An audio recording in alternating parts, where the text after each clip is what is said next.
दोस्तों, स्वागत है आपका आपके अपने YouTube चैनल ज्ञान भाई अनुज में। दोस्तों, कल से वायरल हो रही है खबर दरोगा भर्ती की। 45 और 43 पद इसमें दिखाए जा रहे हैं और 45 से 43 पद में 4242 पद ही उप निरीक्षक के हैं। बाकी जो पद है ये प्लाटून कमांडर है और 2-3 पोस्ट और है। इन सारी पोस्टों के बारे में भी आपसे बात करूंगा, लेकिन सबसे पहले ये जो न्यूज आपके लिए है और ये जो वीडियो आपके लिए है, ये टोटली मैं लेके आया हूं यूपीएसआई के लिए बच्चों। यूपीएसआई के लिए, यूपीएसआई में आपको सिलेबस क्या है, कितना सिलेबस आपको कवर करना पड़ेगा, रनिंग कितनी होती है, हाइट कितनी इसमें आपकी मांगी जाती है, एज कितनी रखी गई है, एज में छूट कितनी दी गई है, क्या 36, 37, 38 साल तक का बंदा भी फॉर्म भर सकता है, एज रिलैक्सेशन कितना दिया गया है इसमें अब की बार, और साथ ही साथ आपको बताऊंगा मैं कि आपका सिलेक्शन प्रोसीजर और इसमें क्या क्या अब की बार नया जोड़ा गया है। पूरी फुल डिटेल इस वीडियो के माध्यम से मैं लाया हूं। सिलेबस भी आपको चैप्टर वाइज बताने वाला हूं। फुल जितना भी सब कुछ है वो सब आपको इसी वीडियो में मिल जाएगा बच्चों। और इसी हफ्ते जारी होने की उम्मीद है यूपीएसआई का विज्ञापन। इसी सप्ताह उन्होंने बोला है कि इसी सप्ताह हम जारी कर सकते हैं। और ये मुहिम जो टीचर्स ने और बच्चों ने छेड़ी थी उसका ही ये परिणाम है कि 4543 पद पे एक ट्वीट जो भर्ती बोर्ड का आया है। फिलहाल जिसने ओटीआर नहीं किया है जाके ओटीआर अपना कर लीजिए। ओटीआर की प्रक्रिया चालू है, यानी कि वन टाइम रजिस्ट्रेशन आपको करना ही होगा बच्चों। दोबारा अगर कोई भर्ती आती है उसमें फिर रजिस्ट्रेशन करने की जरूरत नहीं है, यही डिटेल आपकी चल जाएगी। डिटेल आपको अच्छे से फिल करनी है। जो 3 नीचे की पोस्ट है पहले उनको क्लियर कर दे रहा हूं मैं अभी, बाकी फिर मैं यूपीएसआई के बारे में फुल डिटेल करूंगा। पूरा नोटिफिकेशन है मेरे पास बच्चों, ठीक है। अब देख लेते हैं उप निरीक्षक प्लाटून कमांडर महिला वाहिनी ओनली बदायूं, गोरखपुर और लखनऊ के लिए 106 पद दिए गए हैं। प्लाटून कमांडर उप निरीक्षक सशस्त्र पुलिस के लिए केवल 135 पद दिए गए हैं। उप निरीक्षक प्लाटून कमांडर विशेष सुरक्षा बल के लिए केवल 60 पद दिए गए हैं। बाकी जो बचे पद 4242 है, ये 4543 पद जुड़ के हो जाते हैं और 4242 पद जिसमें उप निरीक्षक एसआई के हैं। एसआई के बारे में बात कर लेता हूं, पूरे के पूरे नोटिफिकेशन लेकर आपको चलता हूं। चल, जो चीज मैं आपको बताने जा रहा हूं बच्चों, उन चीजों को मैंने पहले से ही हाईलाइट कर रखा है। ये 2020-2021 की भर्ती है जो यूपीएसआई की आई थी। फिलहाल 90% आपको यही देखने को मिलेगा, सेम नोटिफिकेशन और सेम चीजें आपको 90%। बाकी 10% जो चेंज हुआ है वो भी बताऊंगा मैं आपको, ठीक है बच्चों। महिला और पुरुष के लिए उप निरीक्षक नागरिक पुलिस तथा पुरुषों के लिए प्लाटून कमांडर पीएससी अग्निशमन द्वितीय अधिकारी के पद पे भी ये वैकेंसी पिछले साल की जो लास्ट ईयर की थी उसमें ये पद भी दिए गए थे। हम उप निरीक्षक के बारे में बात कर रहे हैं। अब मैं आपको लेके चलता हूं। टोटल वैकेंसी पिछली बार की एक बार की देख लेते हैं। अनारक्षित के लिए जनरल के लिए 3613 पद थे। ईडब्ल्यूएस के लिए 902 पद थे। अन्य पिछड़े वर्ग के लिए 2437 पद थे। अनुसूचित जाति के लिए 1895 पद थे। जनजाति के लिए 180 पद थे। टोटल मिलाकर 9027 वैकेंसी बच्चों ये थी। अब की बार वैकेंसी बताई जा रही है 4242 ओनली यूपीएसआई के बारे में। अब मैं आपको लेके चलता हूं। ये पूरा का पूरा नोटिफिकेशन मेरे पास लास्ट ईयर का है। एक छूट में बदलाव किया गया है। मैंने कहा कि 90% सेम है, 10% जो चेंजेस है वो आपको बता रहा हूं। अब की बार आयु छूट में चेंजेस होने वाले हैं। वो चेंजेस कौन कौन से होंगे, आयु की बात मैं आपसे कर लेता हूं। इन्होंने कहा है कि भाई भर्ती के दिनांक पिछली बार की इन्होंने बताया था कि 21 साल से लेकर आपकी 28 साल तक एज होनी चाहिए, 28 से ज्यादा नहीं होनी चाहिए। अब की बार इन्होंने क्या करा है, जनरल के लिए ये बता रहा हूं मैं, जनरल के लिए ये बता रहा हूं। अब की बार इन्होंने 3 साल की एक्स्ट्रा छूट देने की घोषणा करी है। जब नोटिफिकेशन आ जाएगा तो आपको पता लग जाएगा। 3 साल की एक्स्ट्रा छूट देने की घोषणा करी है, तो ये अब 21 से 31 साल आपकी एज हो जाती है। 28 + 3 31, 21 से 31 तक हो गई बच्चों। ये तो है जनरल के लिए, ठीक है। अब मैं आपको बता रहा हूं अन्य पिछड़े वर्ग, अनुसूचित जाति और अनुसूचित जनजाति के लिए, दोनों के लिए। सबसे पहले आपको पता होना चाहिए कि भाई 21 से 28 साल जनरल के लिए है, इसमें 3 साल की उन्होंने छूट दे दी। 3 साल की छूट देने के बाद 3100 वैसे ही हो गई, ठीक है। 31 के बाद 5 साल की एक्स्ट्रा छूट मिलती है, जो वो तो छूट होती है स्पेशल, 3 साल एक्स्ट्रा जोड़ दो, यानी कि 5 3 8 जोड़ दो ना, 5 साल की तो वो छूट मिलती है, 3 साल ये दे रहे हैं तो 8 साल की छूट दे रहे हैं ना। और 28 पहले से थी तो 28 और 8 कितने हो गए, 36 साल तक अब की बार आप लोग फॉर्म को फिल कर पाओगे यूपीएसआई का। बहुत सारे बच्चों को यहां पे मौका मिलेगा और कंपटीशन भी आपको यहां पे तगड़ा देखने को मिलेगा बच्चों। ये हो गई बात एज लिमिट की। इसके अलावा भी आपके अगर कोई कमेंट है, कोई क्वेश्चन है, तो कमेंट के माध्यम से आप लोग पूछ सकते हो। सिलेबस पे अब आपको मैं लेके चल रहे हो, सिलेबस पे लेके आया हूं बच्चों। लिखित परीक्षा आपकी रहेगी, 100 नंबर के 4 पार्ट रहेंगे। 400 नंबर की आपका परीक्षा होने वाली है। 4 पार्ट जिसमें आपको मिलेंगे, सामान्य हिंदी का, मूल विधि संविधान सामान्य ज्ञान का, संख्यात्मक एवं मानसिक योग्यता परीक्षा का, और मानसिक अभिरुचि परीक्षा, बुद्धि लब्धि परीक्षा, तार्किक परीक्षा का। सीधी सीधी भाषा में आपको बताऊं कि हिंदी का पार्ट आना है, संविधान सामान्य ज्ञान मूल विधि का पार्ट आना है, यहां पे आपका मैथ आना है, यहां पे आपकी रीजनिंग आनी है। 100 नंबर के 4 पार्ट, 400 नंबर का हो जाता है, लेकिन क्वेश्चन इसमें प्रत्येक पार्ट में 40 होंगे और 4 पार्ट है, यानी कि टोटल मिलाकर 160 क्वेश्चन आपको देखने को मिलेंगे। और एक क्वेश्चन 2.5 नंबर का होगा, एक क्वेश्चन 2.5 नंबर का होगा, 2.5 का। क्लियर है चीजें? ठीक है। इसके बारे में मेरे पास पीछे वाली कट ऑफ भी है, लेकिन कट ऑफ के बारे में मैं आपको बाद में बताऊंगा, ठीक है। सबसे पहले आपको सिलेबस पता चल गया है। सिलेबस में 400 जो आपके नंबर का एग्जाम होगा, 160 क्वेश्चन जो आएंगे, इसमें आपको 2 घंटे का समय मिलेगा, 120 मिनट, यानी कि इसी के अंदर आपको अपना एग्जाम कंप्लीट करना होगा। देखना भी ये है कि अब की बार भी 2 घंटे का समय देते हैं या फिर इसमें कुछ इंक्रीज करते हैं। इसके बाद आपको ये आपकी यहां से हो जाती है पीटी और पीएसटी स्टार्ट, यानी कि फिजिकल स्टैंडर्ड वाली जो भी प्रोसीजर है वो। सबसे पहले आपको क्या करना होगा, फिर फॉर्म भरना होगा। फॉर्म भरने से पहले भी आपको ओटीआर करना होगा। ओटीआर करके फॉर्म फिल जैसे ही किया तो रिटर्न एग्जाम होगा। सबसे पहले उसी की आपकी डेट आएगी। एग्जाम डेट होने के बाद, उसके बाद एग्जाम होने के बाद आपका शारीरिक मानक परीक्षण होगा। शारीरिक मानक परीक्षण होगा। रिटर्न में जो पास होंगे उन्हीं का ही, जो रिटर्न में पास नहीं होंगे उनका ये नहीं होगा।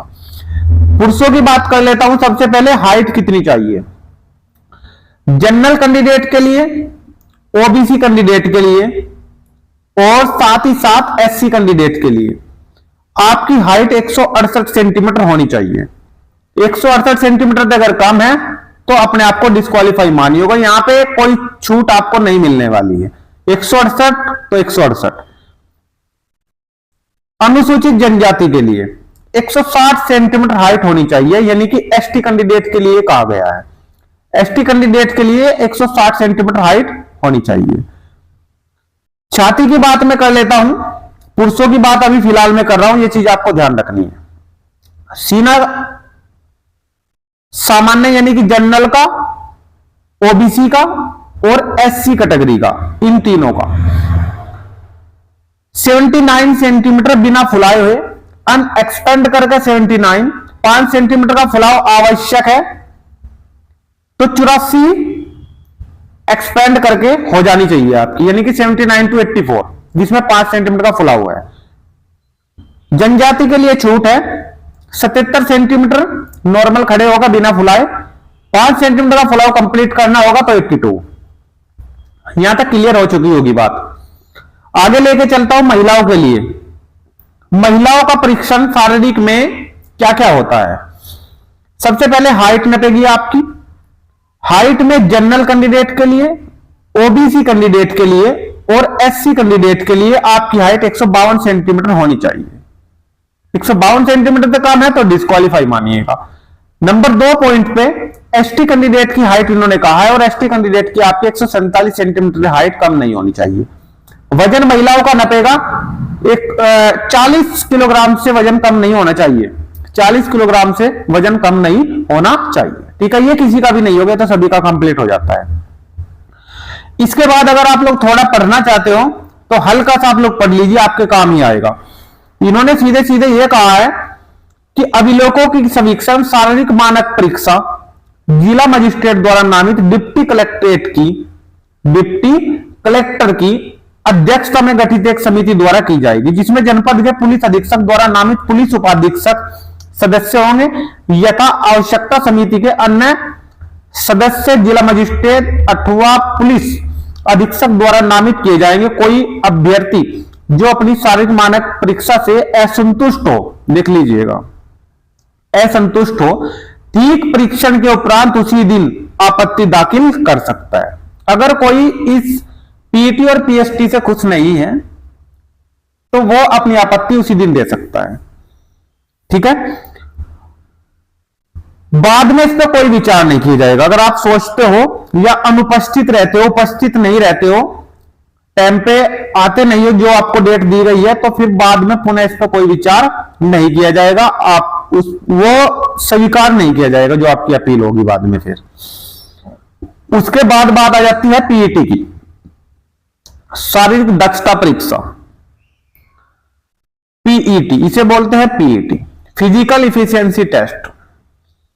पुरुषों के लिए 4800 मीटर की दौड़ है, 4.8 किलोमीटर की, 28 मिनट का समय मिल रहा है, बहुत बढ़िया। कांस्टेबल के लिए भी, कांस्टेबल की भर्ती में यही रनिंग होती है, लेकिन समय यहां पे 25 मिनट का होता है।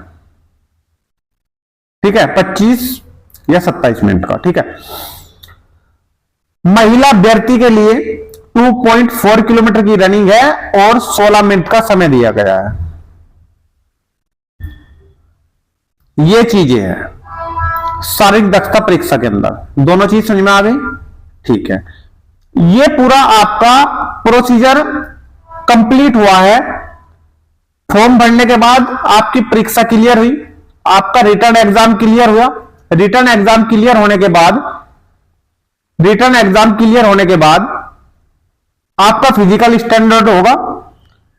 फिजिकल स्टैंडर्ड की भी जैसे ही कंप्लीट होगा फिजिकल स्टैंडर्ड, तो भी देखिए रिटर्न एग्जाम की भी मेरिट लगेगी, फिर फिजिकल स्टैंडर्ड जब हो जाएगा तब मेरिट लगेगी। तब ये जो मेरिट लगेगी ये मेडिकल के लिए मेरिट लगेगी, जो आपका मेडिकल होगा। मेडिकल उतनी बच्चों को होता है जितनी वैकेंसी होगी, उससे फालतू में नहीं लेते। पिछली बार कांस्टेबल की वैकेंसी थी, 49,000 पद थे, तो 49,000 ही लिए गए थे मेडिकल के लिए। फिर चाहे कोई बाहर निकलता है तो वैकेंसी कम रहती, मतलब कि खाली पद रहते हैं, उसका कोई मतलब नहीं बनता। ठीक है, इन्होंने कहा भी है कि चिकित्सा परीक्षण जब आपका मेडिकल होगा तो चयन सूची में स्थान रखने वाले अभ्यर्थियों से नियुक्ति पदाधिकारी द्वारा चिकित्सा परीक्षा में सम्मिलित होने की अपेक्षा की जाती है। जो परीक्षा में पास हो जाएंगे पिछले वाली रिटर्न में और फिजिकल में, उन्हीं का ही चिकित्सा परीक्षण होगा, और जो यहां पे सफल होंगे उनका पूरा कंप्लीटली सिलेक्शन यूपीएसआई के लिए हो जाएगा बच्चों। ठीक है, इसके बाद मैंने जो ऊपर छूट बताई है वो आपके सामने भी है। 5 साल की छूट आपको अन्य पिछड़े वर्ग को दी जाएगी। अनुसूचित जनजाति के लिए 5 साल और अनुसूचित जाति के लिए भी 5 साल की छूट दी गई है। 3 साल अब की बार एक्स्ट्रा दे रहा है भर्ती बोर्ड, तो 8 साल की छूट अब की बार है आपकी। नीचे लेके अगर मैं आपको चलता हूं तो भाई मेरिट की बात करता हूं तो मेरिट पुरुष की अलग लगती है और महिला कैंडिडेट की अलग लगती है। जो जो डॉक्यूमेंट आपके चाहिए तो डॉक्यूमेंट तो मैं अगली ही आपको जो वीडियो आएगी उसी में बताऊंगा। ये थोड़ा सा परफॉर्मा आपको मैं दोबारा फिर दिखा रहा हूं। जो सिलेबस आपका है वो पूरा कंप्लीटली आपको मैं बता चुका हूं, कितने नंबर का क्या चीज आना है। चैप्टर वाइज ये पूरा का पूरा परफॉर्मा नीचे दिया गया है। सामान्य हिंदी में क्या क्या आना है, मूल विधि संविधान में क्या क्या आना है, सामान्य ज्ञान में क्वेश्चन कहां से आएंगे, मैथ में क्वेश्चन कहां से आएंगे। ठीक है, उसके बाद मानसिक अभिरुचि जो रीजनिंग है उसमें क्वेश्चन कहां से आएंगे। ये पूरा परफॉर्मा दिया गया है बच्चों। लेकिन अगर इसके बारे में मैं टोटली बताऊंगा तो फिर वीडियो बहुत लॉन्ग हो जाएगा। फिलहाल भी 15 मिनट का वीडियो हो चुका है। इसके बाद एक छोटी सी जानकारी और मैं आपको दे देता हूं। अगर कोई छूट लेता है एज में, मेंशन करेगा कि हां मुझे छूट चाहिए, तो यस का ऑप्शन आएगा, यस लगा देना। जाति प्रमाण पत्र आपको अवश्य रूप से बनवाना है। मान लो कि अन्य पिछड़े वर्ग का है, ये वाला परफॉर्मा आपको है, ये आपको दिखाना पड़ेगा कि हम इस जाति से है, हमें छूट इसमें इतनी ली गई है। एक्स्ट्रा और कुछ भी बनवाने की जरूरत नहीं है। नीचे लिखा हुआ आपको मिलेगा कि 3 वर्ष की अवधि के लिए सकल वार्षिक आय 8 लाख रुपए से अधिक नहीं होनी चाहिए। ये तो ऊपर अन्य पिछड़े वर्ग का परफॉर्मा है और नीचे ये SC ST का परफॉर्मा है।